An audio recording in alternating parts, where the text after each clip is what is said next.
Эгерде сиз жөтөлүп жаткан болсоңуз, бул коркунучтуу эмес. Ага кошо какырык дагы чыгып жатса, бул да коркунучтуу эмес.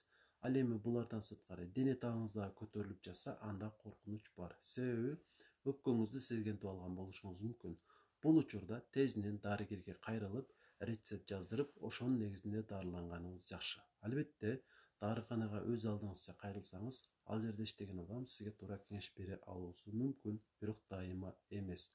Сизге бир дары сунуштай алган адам аз дегенде 7 жылдык билимге ээ болуусу шарт. Андан башка эч ким сизге дары сунуштоого укуктуу эмес. Өз алдыңызча дарыланууну адат кылсаңыз, бооруңузду, бөйрөгүңүздү, жүрөгүңүздү, деги эле бүтүн организмиңизди жараксыз кылып аласыз. Өмүрүңүздү кыскартасыз. Андыктан жанкечти болбоңуз, ой жүгүртүңүз. Өйдөдөгү маселеге кайта турган болсом, узак убакыт жөтөлүп жүрүү, мисалы 1 ай же 2 ай жөтөлүү, бул өнөкөт бронхиттин белгиси. Тынчсызданууга негиз жок. Анткени бул оору сиздин өмүрүңүзгө коркунуч алып келбейт. Болгону кээ бир гигиеналык эрежелерди сактап коюу максатка ылайыктуу болот.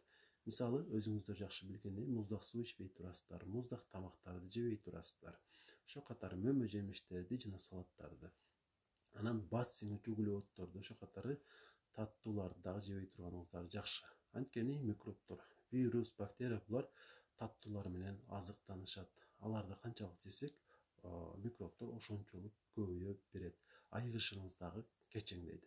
Анан анын ордуна күчтүүрөөк тамактарды, майлуу тамактарды, мисалы койдун этин жеп турганыңыз максатка ылайыктуу. Анткени өпкөдө көйгөй болгондо иммунитет начарлап кеткен болот. Анан сыртка чыкканда жылуу кийинип чыгасыздар, тердеп туруп сыртка чыкпайсыздар.